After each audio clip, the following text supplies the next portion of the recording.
오늘 제가 여러분과 다루려는 주제는 무엇인가 하면 내 인생이 정말 하나님의 작품이라면, 내 인생이 정말 선한 일에 쓰임받도록 하나님이 디자인하시고 만드시고 조각하신 작품이라면 내가 하나님의 작품으로 살아가려면 어떻게 해야 하는가의 문제입니다.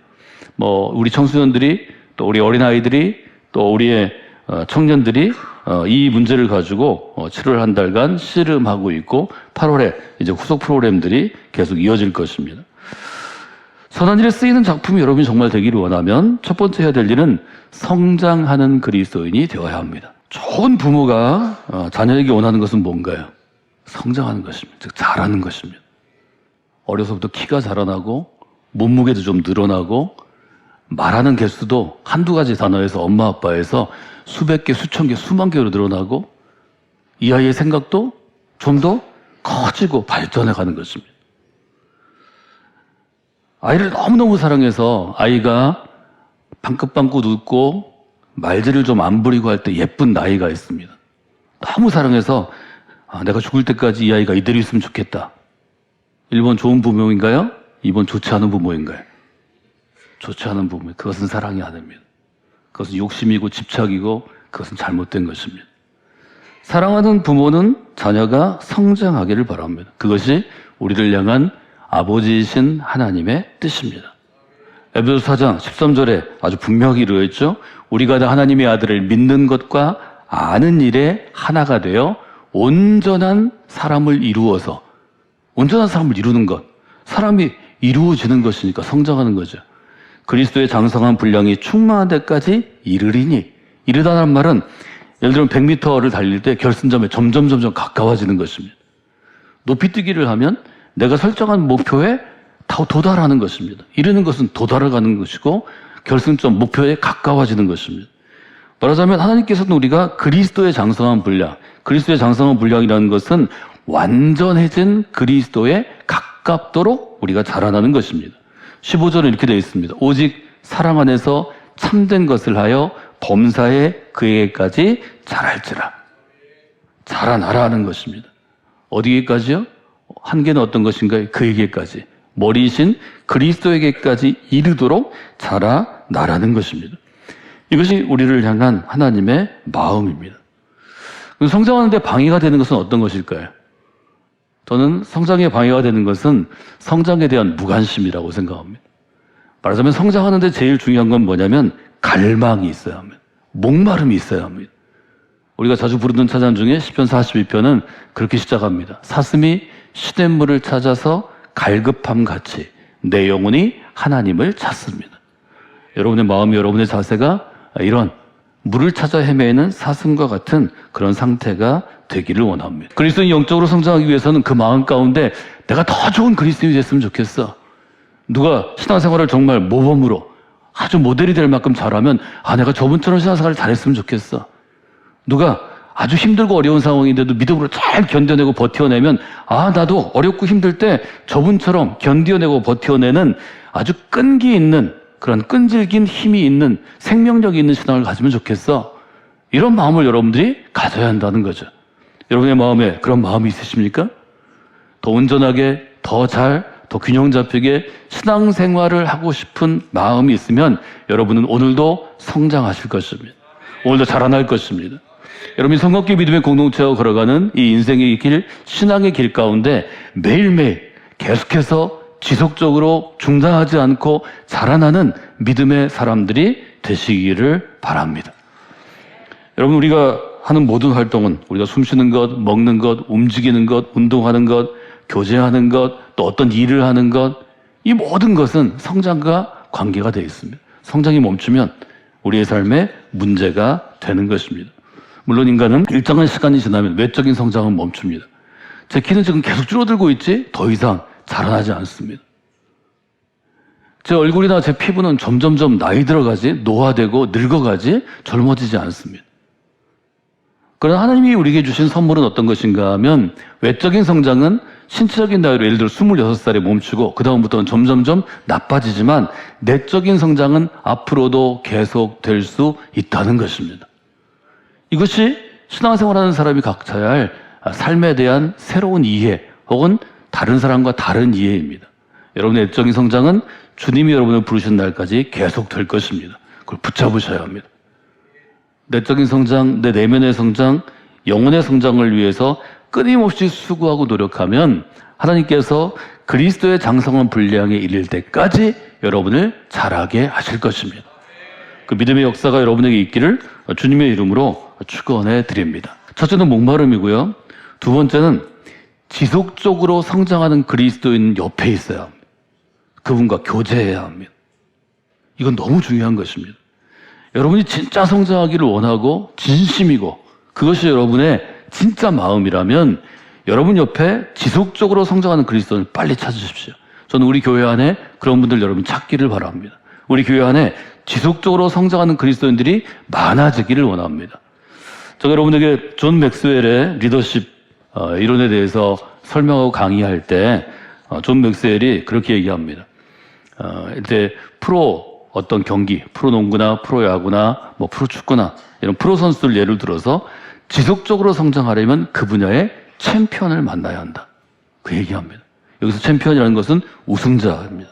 금메달리스트입니다.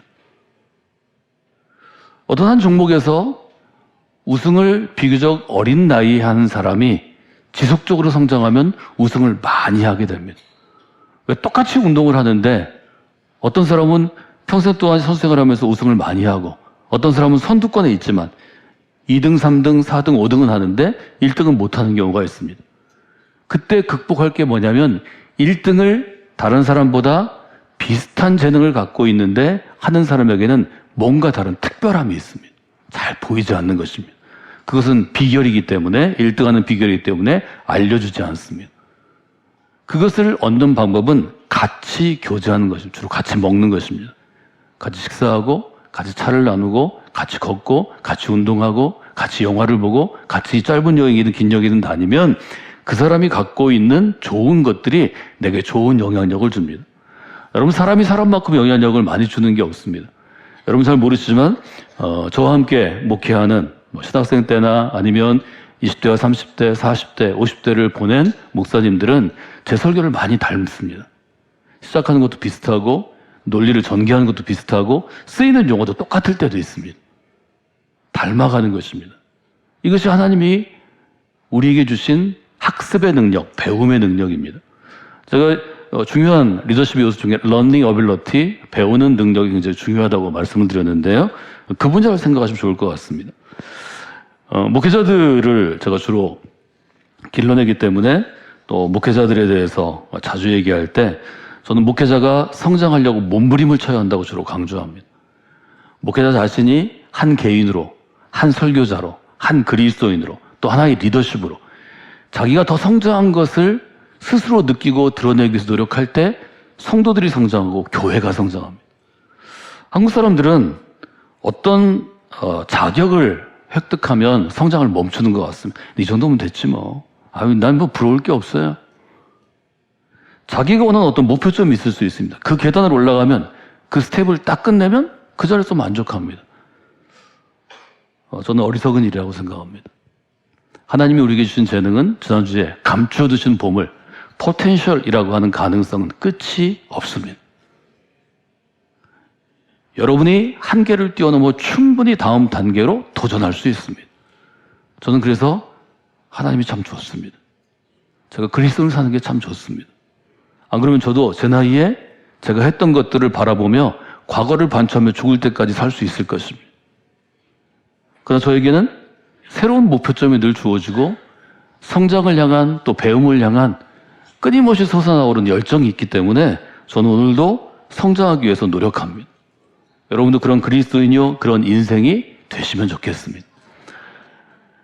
지속적으로 성장하는 그리스도인을 만나는 게 어려운 환경이 있는 분들이 있습니다. 시간이 너무 없다든지 또 상황이 이렇게 되지 않는다든지 내 주변에 나에게 시간을 내주고 마음을 열어주는 좋은 그리스도인이 없다면 그때는 책을 이용하셔야 합니다. 제가 물론 좋은 그리스도인을 많이 만났지만 어린 시절과 10대, 20대 시간도 없고 아주 잠잘 시간도 없이 살아야 될 때 저를 키운 것은 책 속에 살아있는 좋은 그리스도인들이었습니다. 예를 들면 저드스 같은 경우는 그 시대에 아주 탁월한 그리스도인으로 수많은 사람들의 성장에 도전이 되었던 사람입니다. 그것을 잘 기록한 책들은 수시로 여러분이 원할 때 여러분이 원하는 시간에 볼 수 있습니다. 여러분 주변에 정말 좋은 사람들은 시간을 쪼개서 살아가기 때문에 뭐 만나는 것도 쉽지 않고 얘기하는 것도 쉽지 않고 또 긴 시간을 내어줄 수 없습니다. 그때 여러분이 할 수 있는 것은 잘 기록되고 풀어서 쓴 책과 같은 데이터라는 것을 기억하시면 좋을 것 같습니다.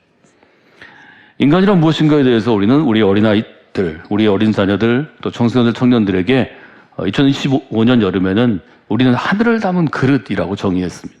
우리는 하늘을 담은 그릇입니다. 이것은 신약 성경이 마태복음이나 또 요한복음이나 마가복음이나 누가복음부터 시작해서 서신서들이 하나님 나라에 대해서 예수님이 전했기 때문에 저는 아주 좋은 해석이라고 생각합니다. 성장한다는 것을 이 그릇에 비유해서 그릇의 용어로 쓴다면 이렇게 할 수 있겠습니다. 그릇을 넓히는 것입니다. 성장한다는 것은 그릇을 넓히는 것입니다. 우리는 태어나면서 일종의 자기의 그릇이 있습니다. 내 마음의 그릇이 있고 내 생각의 그릇이 있고 또 내가 다른 사람들에게 뭘 베풀 때, 호의를 베풀 때 사랑의 그릇이 있고 각각의 그릇의 크기가 있습니다. 놀랍게도 하나님께서는 우리가 원하면, 하나님께 요청하면, 우리가 애쓰고 수고하면 그 그릇을 넓힐 수 있도록 기회를 주셨습니다. 그래서 지난 시간에 우리는 요셉의 경우와 같이 성경에 등장하는 많은 인물처럼 그가 노예 생활, 또 감옥의 생활을 견디는 시간 동안에 하나님께서는 보물을 찾게 해주셨다고 하는데 보물을 찾는 것은 오늘의 용어로 바꾸면 그릇을 넓히는 것입니다. 강준희 목사님 글 중에 이 그릇에 대해서 쓴 글이 여러 개 있는데 그 중에 그릇을 넓히는데 3가지 분야를 넓혀야 된다 하는 것이 저기 기억에 오래 남습니다.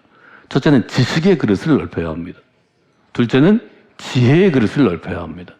세 번째는 마음의 그릇을 넓혀야 합니다. 저는 마음의 그릇보다는 내면의 그릇 혹은 영혼의 그릇 그렇게 표현하면 더 좋을 것 같은데요. 여러분의 그릇을 넓히는데 적어도 오늘은 이 3 분야를 기억하시면 좋을 것 같습니다. 첫째는 지식의 그릇을 키우고 넓히는 것은 뭘 의미할까요? 우리가 의무교육을 써서 뭐 유치원, 초등학교, 중학교, 고등학교, 대학교까지 교육을 하는 이유는 지식의 그릇을 넓히기 위한 것입니다. 지식은 어떤 것, 무엇에 대해서 아는 것입니다. 어떤 대상을 아는 것입니다. 어떤 주제를 아는 것이고 어떤 분야를 아는 것입니다.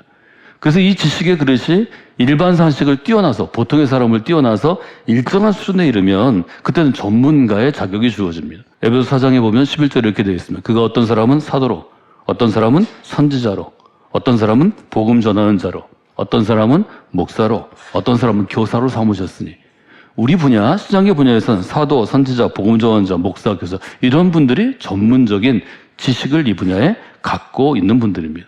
이들을 통해서 성도를 온전하게 하고 봉사일을 하게 하고 그리스도의 몸을 세우는 거죠. 이 지식의 그릇을 넓히는 데는 적어도 2가지가 있습니다. 하나는 텍스트입니다. 텍스트를 통해 즉 책이나 뭐 글이나 어떤 교육 자료를 통해서 배움이 자라나고 확장됩니다. 또 하나는 그것을 가르치는 교수자, 선생님을 통해서 배움은 자라나는 것입니다. 이것이 학교 안에 교사가 있고 학생이 있고 교과 과정, 커리큘럼이 있는 이유입니다. 사랑하는 여러분, 우리에게는 성경이라는 기본적인 텍스트가 있습니다. 디모데후서가 얘기한 것처럼 모든 성경은 하나님의 감동으로 된 것으로 교훈과 책망과 바르게 함과 의로 교육하기에 유익하니 이는 하나님의 사람으로 온전하게 하며 모든 선한 일을 행할 능력을 갖추게 하려 함이라. 동의하시죠? 정말 그렇죠? 여러분 정말 성경의 사람이 되면 이렇게 할 수 있죠. 성경뿐만 아니라 제가 여러분에게 부탁하는 것은 거룩한 일종의 독서, 읽기입니다. 제가 소개하는 책들, 또 우리의 훈련 과정에 있는 책들을 통해서 여러분들이 지식의 그릇을 넓혀가야 합니다. 이거보다 더 중요한 게 지혜의 그릇입니다. 지혜는 전도서나 또 잠언이나 시편을 제가 강의할 때 말씀드린 것처럼 지식을 나의 삶에 실제로 적용하는 능력입니다. 이건 좀 다른 차원입니다. 아무리 어떤 과정에서 지식을 쌓았다고 해도 자격증을 받았다고 해도 지혜 있는 사람을 찾아가셔야 합니다. 똑같은 전문가라도 지혜 있는 사람을 찾아가야 문제가 더 쉽게 효율적으로 또 좋은 길로 해결이 됩니다. 똑같지 않다는 거죠. 지식만으로는 삶을 형통하게 살 수 없습니다. 왜냐하면 지혜는 어떤 문제의 원인을 꿰뚫어보는 통찰력과 같은 것이기 때문입니다. 지혜 있는 사람은 위기 가운데도 위기를 잘 이겨서 새로운 기회로 만들 수 있습니다. 지식은 그렇게 하지 못합니다. 지혜 있는 사람은 어떤 문제가 있을 때 그 문제를 바꾸어서 나의 삶의 선물로 기적으로 바꿀 수 있습니다. 예수님이 그렇게 하셨죠. 예수님이 봉석 가운데 일어난 일들, 그래서 물이 포도주로 바뀌었다든지 아니면 성전 문 앞에서 걷지 못하고 보지 못하던 사람이 일어나 걸었다든지 하는 것들은 문제를 기적으로 바꾸는, 그 영어로는 miracle maker라고 부르죠. 문제를 기적으로 바꾸는 것입니다. 여러분 신앙생활하면서 갈등이 많이 있습니다. 여러분이 성숙할수록 갈등이 다양하게 다가옵니다. 그것은 내가 성숙했기 때문이고 성장하기 때문입니다. 성장한 사람은 예전에 입던 옷을 다시 입지 못합니다. 키가 컸기 때문입니다. 몸무게가 늘었기 때문입니다. 그래서 그 옷을 갈아입는 과정에서 기존에 있던 것들과 부딪힐 수밖에 없습니다. 그런데 지혜로운 사람은 그 갈등을 성장의 계기로 삼습니다. 지혜가 부족한 사람은 그 갈등 때문에 그 자리에 섭니다. 뒤로 돌아섭니다. 주저앉습니다. 울고 맙니다. 절망합니다. 포기합니다. 이것은 굉장한 차이가 있는 것입니다. 요셉의 삶을 저희가 지난주에 다시 한번 예로 들었습니다. 요셉이 아버지 옆에서 평생을 보냈다면 지식의 그릇이 많이 넓어졌을 것입니다. 그에겐 좋은 선생님도 주어졌을 것이고 좋은 텍스트들이 주어졌을 것입니다. 그러나 지혜의 그릇은 그렇게 늘어나지 않을 것입니다. 하나님이 요셉을 그 어린 시절에 붙잡아서 다른 나라로 이집트의 삶의 자리를 옮기심으로 그는 지혜를 얻는 보물을 찾게 되었습니다. 하나님이 그에게 주신 일종의 선물이고 가능성이었습니다. 요셉은 지혜를 얻게 됩니다. 그래서 아무의 도움도 없지만 보디발의 집에서 그 전체를 관리하는 총괄 집사의 자리에 오르게 됩니다. 하나님은 또 그를 감옥에 넣으셔서 감옥 가운데 왕궁의 신하들의 리더십과 그들의 처신과 그들의 지혜를 배우게 하시고 꿈을 해석하게 하십니다. 꿈을 해석하는 것은 지식이 아닙니다. 그것은 하늘의 지혜입니다. 여러분 지혜의 그릇을 넓히는 것이 중요합니다. 여러분이 지혜의 그릇을 넓히는 그런 그리스도인이 되시기를 바랍니다. 최종의 것은 어떤 것인가요? 최종의 것은 마음의 그릇, 우리 내면의 그릇, 우리 영혼의 그릇, 우리 사랑의 그릇을 넓히는 것입니다. 마음의 그릇이 작은 사람은 어떤 특징이 있나요? 나밖에 모릅니다. 아주 아이들이 어릴 때는 나중에 60년 후에 그가 큰 인물이 될 아이들도 자기밖에 모릅니다. 내가 먼저 먹어야 되고 내가 먼저 입어야 되고 내가 먼저 잠자야 되고 안 되면 울어야 됩니다. 여러분 어른이 됐지만 안 되면 그 자리에 앉아서 떼쓰고 우는 사람 많이 보시지 않아요? 조금 더 마음의 그릇이 큰 사람이 그 사람을 달래줘야 합니다. 즉 품어줘야 합니다. 마음의 그릇은 생각보다 엄청나게 중요합니다. 서신서에 보면 바울이 초기 교회 공동체에 여러 가지 문제가 있고 자기들끼리 싸우고 뭐 이럴 때 그때 얘기합니다. 사람을 보이는 그대로 판단하지 마십시오. 결정하지 마십시오. 정죄하지 마십시오. 이것은 마음의 그릇이 작을 때 자주 일어나는 일입니다. 여러분의 마음의 그릇이 점점 크면 있는 사람을 그대로 보는 게 아니라 그가 지금 처해 있는 상황, 그가 지금까지 살아왔던 그의 과거의 삶들 이런 것들을 읽게 됩니다. 그때 이해하게 됩니다. 아, 그럴 수 있구나. 아, 이런 사람은 그럴 수 있겠구나. 그때 관용하게 됩니다. 여기까지는 내가 허용해야 되겠다. 여기까지는 내가 좀 참아내야 되겠다. 여기까지는 내가 좀 다듬어줘야 되겠다. 더 커지면 용서할 수 있죠. 이건 마음의 그릇이 큰, 영혼의 그릇이 커지는 저는 굉장히 큰 단계고 뭐 마지막은 아니지만 굉장히 높은 단계, 상위 레벨이라고 생각합니다. 이해와 관용과 용서는 마음의 그릇이 커야 가능합니다. 더 중요한 게 있습니다. 여러분이 마음이 그릇이 큰 그리스도로 계속 성장해야 되는 이유는 마음이 큰 그리스도인은 다른 사람의 실수를 이해하고 다시 기회를 줍니다. 마음이 큰 사람은 그 사람의 실패를 이해하고 다시 일어서게 합니다. 저는 이런 사람들이 한국 교회에 계속 세워져야 한다고 생각합니다. 이런 사람들이 한국 사회에 너무 필요하기 때문입니다. 여러분이 어떤 직업을 갖든지 어떤 상황에서 일하든지 어떤 직위, 어떤 포지션에 있든지 이런 사람이 있어야 한국이 좀 살만한 아름다운 사회가 되지 않을까 하는 생각을 합니다. 그리고 기억해야 될 건 하나님이 정말 중시하시는 것은 마음의 그릇이 얼마나 깨끗한가의 문제입니다.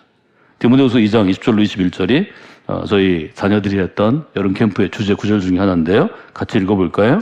큰 집에는 큰 그릇과 은그릇뿐만 아니라 나무 그릇과 질그릇도 있어 귀하게 쓰는 것도 있고 천하게 쓰는 것도 있나니 그러므로 누구든지 이런 것에서 자기를 깨끗하게 하면 이 쓰는 그릇이 되어 거룩하고 주인의 쓰심에 합당하며 모든 선한 일에 준비함이 되리라. 선한 일에 쓰임받기 위해서는 중요한 것은 그 그릇의 재료, 금이나 은이나 아니면 노시나 아니면 흙이나 이걸 따지는 게 아니라 그 그릇의 재료보다 더 중요한 것은 그릇이 뭘 좀 담을 수 있도록 잘 준비됐나입니다.